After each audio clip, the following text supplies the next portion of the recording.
Good morning all of you. दोस्तों कैसे हैं? उम्मीद है कि आप लोग ठीक होंगे। दोस्तों आज की इस क्लास में हम लोग केमिस्ट्री का 15 एमसीक्यू लेके आए हैं और सारे एमसीक्यू का एक्सप्लेनेशन को डिस्कस करेंगे वन बाय वन।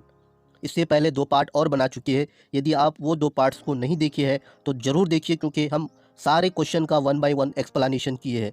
यदि आप हमारे चैनल को अभी तक सब्सक्राइब नहीं किए हैं तो सब्सक्राइब कीजिए, ताकि आने वाले हर वीडियो का आपको नोटिफिकेशन मिलता रहे।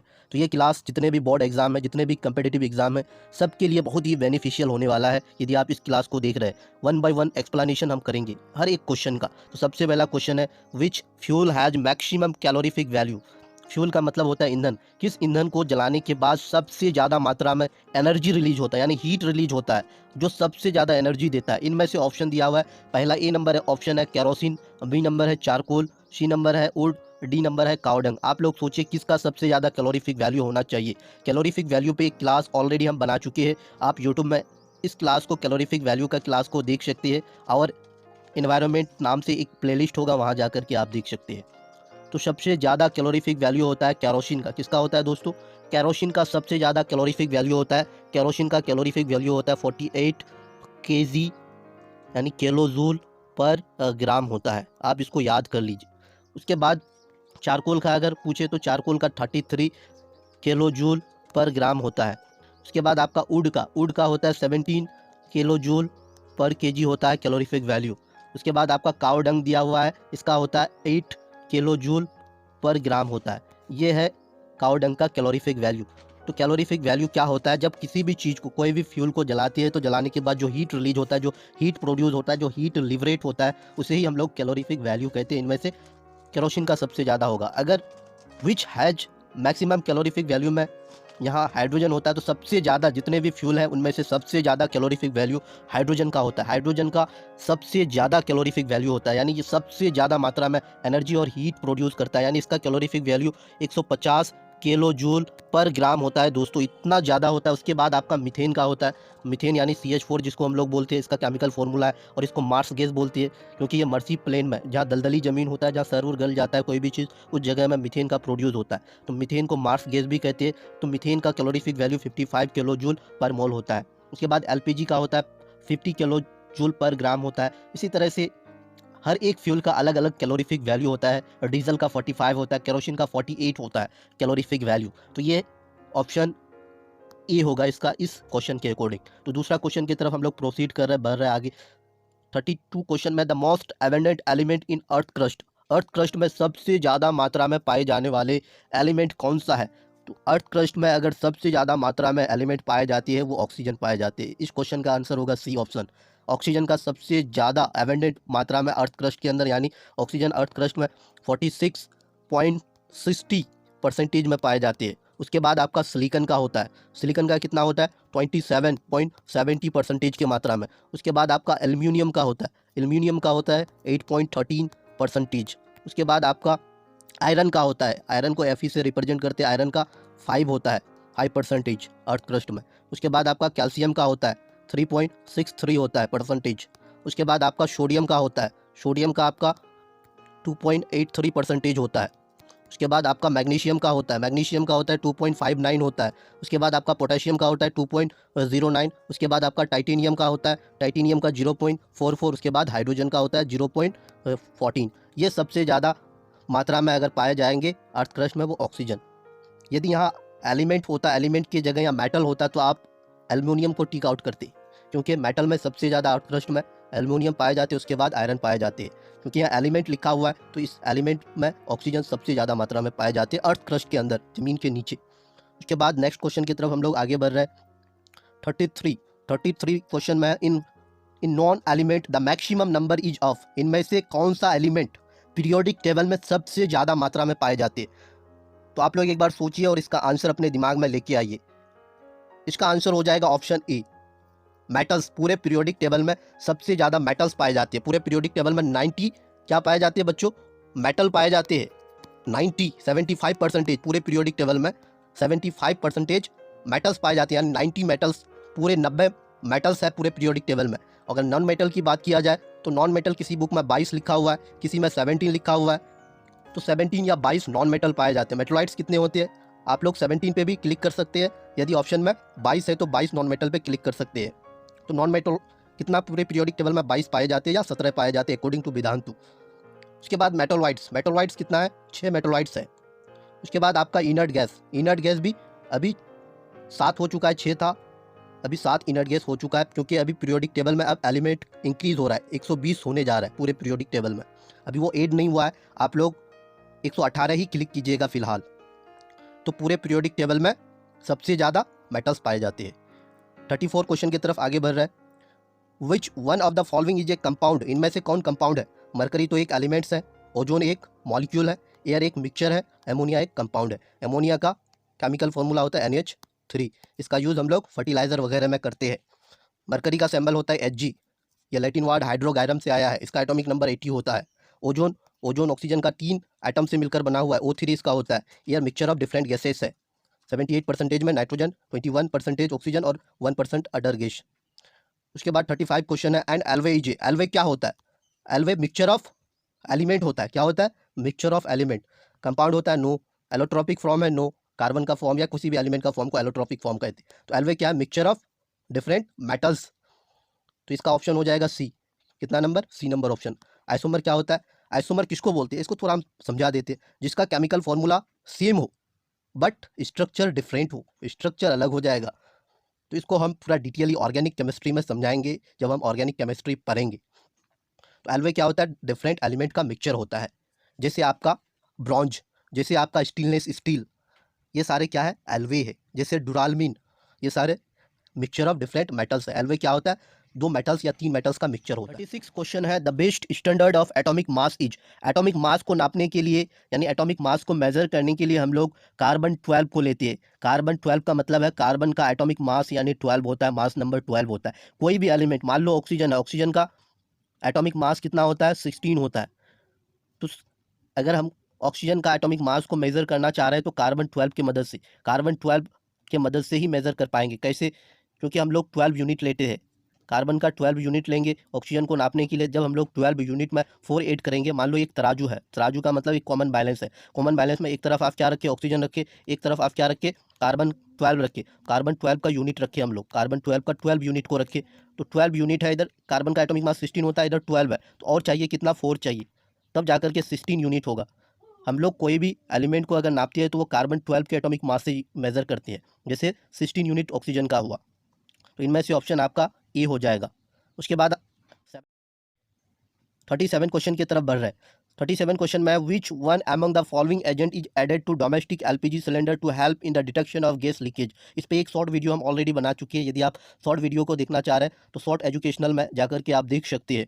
तो LPG सिलेंडर अगर लीक हो जाता है, जो हम लोग घर में गैस सिलेंडर यूज़ कर रहे हैं, वो लीक हो जाए तो उससे एक तरह की बू आती है, एक तरह की स्मेल आती है। उस स्मेल को डिटेक्ट, यानी वो स्मेल गैस का नहीं होता है, वो स्मेल एक्चुअली एक केमिकल का होता है जो गैस सिलेंडर के लीकेज को मालूम करने के लिए गैस सिलेंडर में ऐड किया जाता है। उस केमिकल का नाम है इथेनॉल। क्या नाम है, इथेनॉल। इथेनॉल का केमिकल फॉर्मूला होता है C2OH, इथेनॉल। या इसको हम लोग इथाइल मार्कअप टन कहते हैं। क्या कहते हैं, इथाइल मार्कअप टन भी कहते हैं। इनमें से मिथेनॉल, मिथेनॉल का होता है CH3OH होता है। मिथेनॉल का यूज़ हम लोग बहुत ही हाईली सॉल्वेंट में करते हैं, किसी भी चीज़ को मिक्स करने के लिए। मेथेनॉल को अगर कोई इंसान पी लेता है तो वो मर सकता है। क्लोरोफॉर्म का यूज़ भी हम लोग हाईली सॉल्वेंट कोई भी चीज़ को मिक्स करने के लिए करते हैं, और इसका यूज़ हम लोग अनकॉन्शियस करने के लिए भी करते हैं। 38 क्वेश्चन है, what is the common name of calcium sulphate hemihydrate. Calcium sulphate hemihydrate कौन सा कंपाउंड का फॉर्मूला होता है, कौन सा कंपाउंड का केमिकल नेम होता है। तो chemical name calcium sulphate hemihydrate plaster of Paris का होता है। प्लास्टर ऑफ पेरिस का केमिकल फॉर्मूला है CaSO4 डॉट हाफ H2O, आधा वाटर होता है इसमें, हाफ H2O। उसी तरह जिप्सम, जिप्सम का होता है CaSO4 डॉट 2H2O। उसी तरह आपका silicate lime, silicate lime CaOH whole 2 बोलते हैं इसको, कैल्शियम हाइड्रोक्साइड बोलते हैं। कैल्शियम हाइड्रोक्साइड जो हम लोग यानी अब घर में पेंट करते हैं, पेंट करने के समय इसका यूज़ किया जाता है, सिलिकेट लाइम। इसको कैल्शियम हाइड्रोक्साइड कहते हैं। कैल्शियम हाइड्रोक्साइड कैसे बनता है, जब हम लोग CaO को क्विक लाइम कहते हैं। क्विक लाइम में जब हम लोग वाटर मिक्स करते हैं, जो चूना हम लोग मिट्टी लेके आते हैं, चूना, उसमें वाटर मिक्स करते हैं घर को पेंट करने के लिए, वाटर ऐड करते हैं तो बनता है CaOH होल 2, और इसका यूज़ हम लोग घर को पेंट करने के लिए करते हैं। CaO को हम लोग क्विक लाइम कहते हैं। उसके बाद हम लोग आगे बढ़ते हैं। ब्लीचिंग पाउडर भी यहाँ जान लो। ब्लीचिंग पाउडर का यूज़ हम लोग कपड़ा उपड़ा साफ करने के लिए करते हैं। इसका होता है CaOCl2। CaOCl2। 39 question. Which among the following element is essential constituent of acid. Acid में सबसे ज़्यादा मात्रा में कौन सा एलिमेंट पाए जाते हैं? हाइड्रोजन पाए जाते हैं। नाइट्रोजन का यूज़ हम लोग फर्टिलाइजर में करते हैं। ऑक्सीजन हम लोग इनहेल करते हैं, कार्बन नहीं होगा। सबसे ज़्यादा मात्रा में हाइड्रोजन पाए जाते हैं एसिड में। Which of the following get corroded by open air due to oxidation. Oxidation एक केमिकल रिएक्शन का टाइप्स होता है। ऑक्सीडेशन में लॉस ऑफ इलेक्ट्रॉन और गेन ऑफ इलेक्ट्रॉन को हम लोग रिडक्शन कहते हैं, लॉस ऑफ ऑक्सीजन को ऑक्सीडेशन कहते हैं। तो इसमें क्या होता है, ऑक्सीडेशन प्रोसेस की वजह से किसी भी मेटल में अगर क्लोराइड में जंग लगना, तो जंग किस किस चीज़ में लग जाता है? जब हम लोग खुली हवा में छोड़ देते हैं ओपन ईयर में, तो ओपन ईयर में मॉइस्ट प्रेजेंट होता है, ह्यूमिडिटी प्रेजेंट होता है। ह्यूमिडिटी में पानी के छोटे छोटे पार्टिकल्स होती है।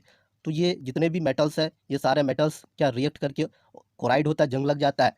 तो सबसे पहला ऑप्शन है ए आयरन, बी में है सिल्वर, सी में है कॉपर, डी है ऑल ऑफ दिस। तो इसका आंसर हो जाएगा आपका ऑल ऑफ दिस। ऑल हो जाएगा, क्यों? क्योंकि आयरन भी जंग लग जाता है। आयरन में जब जंग लगता है तो रेडिश ब्राउन बन जाता है, रेड ब्राउन कलर का। ये हवा के साथ रिएक्ट करके रेड ब्राउन बन जाता है। सिल्वर पे भी जब जंग लगता है तो ये आपका ब्लैक कलर का बन जाता है। उसी तरह से आपका कॉपर में भी जंग लगता है तो ये ग्रीन कलर का बन जाता है। उसके बाद 41 क्वेश्चन है। An element which is preserve under water. कौन सा एलिमेंट को हम लोग वाटर के अंदर महफूज यानी उसको प्रिजर्व करके रखती है, बचा करके रखती है? तो वाइट फॉस्फोरस इसका आंसर होगा, बी ऑप्शन। वाइट फॉस्फोरस सबसे ज़्यादा हाईली रिएक्टिव होता है। यदि इसको हम लोग खुली हवा में रखेंगे तो ये 30 डिग्री सेल्सियस के हिसाब से ये जलने लगेगा। तो इनमें से इसी वजह से हम लोग वाइट फॉस्फोरस को पानी के अंदर डुबो के रखती है ताकि हवा से इसका कांटेक्ट ना हो। सोडियम और पोटासियम को हम लोग केरोसिन के अंदर रखते हैं, क्योंकि सोडियम और पोटासियम भी सबसे हाईली रिएक्टिव मेटल्स है, जो ग्रुप 1 यानी अल्कली मेटल से बिलोंग करता है। सोडियम और पोटासियम ये भी सबसे ज़्यादा हाईली रिएक्टिव होता है। इसी वजह से सोडियम और पोटासियम को हम केरोसिन के अंदर डुबो के रखते हैं ताकि ये केरोसिन के साथ रिएक्ट ना करे। अगर इसे खुली हवा में रख दिया जाए तो ये भी आग पकड़ लेता है। और रेड फॉस्फोरस का यूज़ हम लोग माचिस वगैरह को बनाने के लिए या फर्टिलाइजर वगैरह को बनाने के लिए भी करते हैं। व्हाइट फॉस्फोरस का यूज़ हम लोग केमिकल्स वगैरह बनाने के लिए करते हैं और इसका आंसर हो जाएगा व्हाइट फॉस्फोरस। 42 क्वेश्चन है। Isotope different in number of. Isotopes में नंबर किसका डिफरेंट हो जाता है? आइसोटॉप्स क्या होता है? ऐसा एटम्स जिसका एटॉमिक नंबर सेम और मास नंबर डिफरेंट होता है और एलिमेंट सेम होगा। जैसे आपको एग्जांपल से समझा रहे हैं, जैसे कार्बन का ले लो। कार्बन का एटॉमिक नंबर 6 और एटॉमिक मास कितना होता है? 12। उसी तरह से दूसरा आइसोटोप 13, तीसरा आइसोटोप 14 होता है। 14 आइसोटोप्स का हम लोग यूज़ करते हैं किसी भी चीज़ को डिटेक्ट करने के लिए। फॉसिल फ्यूल, अगर कोई भी हज़ारों लाखों साल पुरानी चीज़ अगर ज़मीन के अंदर दब गया है तो उस चीज़ को मालूम करने के लिए कैसे हुआ, इसको डिटेक्ट करने के लिए हम लोग कार्बन 14 का यूज़ करते हैं। तो कार्बन 14। तो इनमें क्या नंबर ऑफ किसका डिफरेंट होगा? इलेक्ट्रॉन डिफरेंट होगा, प्रोटॉन और न्यूट्रॉन। तो इसका ऑप्शन हो जाएगा आपका न्यूट्रॉन। कैसे डिफरेंट होगा हम निकाल के दिखा रहे हैं। तो इसका एटॉमिक नंबर ऑफ न्यूट्रॉन को निकालने के लिए A-Z होता है। तो सबसे पहला इसका निकाल के देखते हैं। 12 माइनस 6 कितना हो गया? 6। नंबर ऑफ न्यूट्रॉन इसका 6 हुआ। उसके बाद 13 माइनस 6 कितना हो गया? 7 हो गया। 14 माइनस 6 8 हो गया। 14 माइनस 6 8। तो नंबर ऑफ न्यूट्रॉन क्या सबका डिफरेंट है। अब नंबर ऑफ प्रोटॉन और इलेक्ट्रॉन तो आप जानते हैं जितना एटॉमिक नंबर होगा। इससे पहले एमसीक्यू को देखो, हम पूरा एक्सप्लेनेशन किया है आइसोटॉप्स के ऊपर। तो इसका ऑप्शन सी करेक्ट होगा। उसके बाद 43 है। Quick lime has a formula. Quick lime का फॉर्मूला इससे पहले ही हम डिस्कस किए, CaO होता है। क्विक लाइम को CaO कहते हैं, कैल्शियम ऑक्साइड इसका केमिकल नेम है। CaOH whole two. Silicate lime का होता है जिसको कैल्शियम हाइड्रोक्साइड कहते हैं। CaCO3 कैल्शियम कार्बोनेट मार्बल का। उसी तरह आपका चूना का, उसी तरह आपका जो हम लोग यानी चूना यूज़ कर रहे हैं CaCO3 को यूज़ कर रहे हैं। उसी तरह आपका मार्बल, उसी तरह आपका सीमेंट में भी इसका यूज़ हो रहा है। Na2CO3 means sodium carbonate. तो इसका ऑप्शन हो जाएगा ऑप्शन ए। 44 क्वेश्चन में है। The first organic compound prepared in laboratory. सबसे पहला ऑर्गेनिक कंपाउंड का खोज लेबोरेटरी में कौन सा ऑर्गेनिक कंपाउंड का खोज हुआ था? इनमें से यूरिया ऑप्शन सही होगा और डी नंबर, क्योंकि सबसे पहला ऑर्गेनिक कंपाउंड यूरिया का खोज किया गया था, क्योंकि इसका खोज एफ ओलर यानी फ्रेडरिक एफ ओलर ने किया था। WHOLAR एफ ओलर ने किया था। कब किया था? एफ ओलर ने WHOLAR ने 1928 में किया था, क्योंकि इसके जो टीचर थे बर्जिलियस का कहना था यूरिया सिर्फ लिविंग ऑर्गेनिज्म से ही प्रोड्यूस किया जा सकता है। लेकिन बर्जिलियस के इस थ्योरी को एफ उलर ने डिसअप्रूव किया था 1928 में। यूरिया का केमिकल फार्मूला होता है, देखो आप केमिकल फार्मूला हम दिखा रहे हैं, NH2CO NH2CO NH2 यूरिया का केमिकल फार्मूला होता है NH2CO NH2। मीथेन का CH4, क्लोरोफॉर्म का CH Cl3 एसिटिक एसिड का CH3COOH होता है। तो सबसे पहला यूरिया का खोज हुआ था 1828 में। कौन किया था? फ्रेडरिक ओलर। और फ्रेडरिक ओलर को फादर ऑफ ऑर्गेनिक केमिस्ट्री के भी नाम से जानते हैं। 45 क्वेश्चन, लास्ट क्वेश्चन है। Vinegar is the trade name. Vinegar को हम लोग ट्रेड नेम, जिसका यूज़ हम लोग बहुत ज़्यादा मात्रा में सॉस वॉस वगैरह बनाने में करते हैं, एसिटिक एसिड। विनेगर का एसिटिक एसिड होता है, इसका CH3COOH होता है, CH3COOH होता है। Chemical formula CH3COOH। ऑप्शन आपका बी करेक्ट होगा। तो आज का क्लास इतना ही। नेक्स्ट क्लास हम लोग डिस्कस करेंगे फिर MCQ पे ही। तो यदि आप वो 2 क्लास को नहीं देखी है तो 2 क्लास को देख लीजिए। आज हम 45 MCQ को कंप्लीट कर चुके हैं। यदि आप हमारे चैनल को अभी तक सब्सक्राइब नहीं किए तो सब्सक्राइब कीजिए, ताकि आने वाले हर वीडियो का नोटिफिकेशन आपको मिलता रहे। दोस्तों बहुत ज़्यादा गर्मी है, इसी वजह से रोक रहे क्लास को।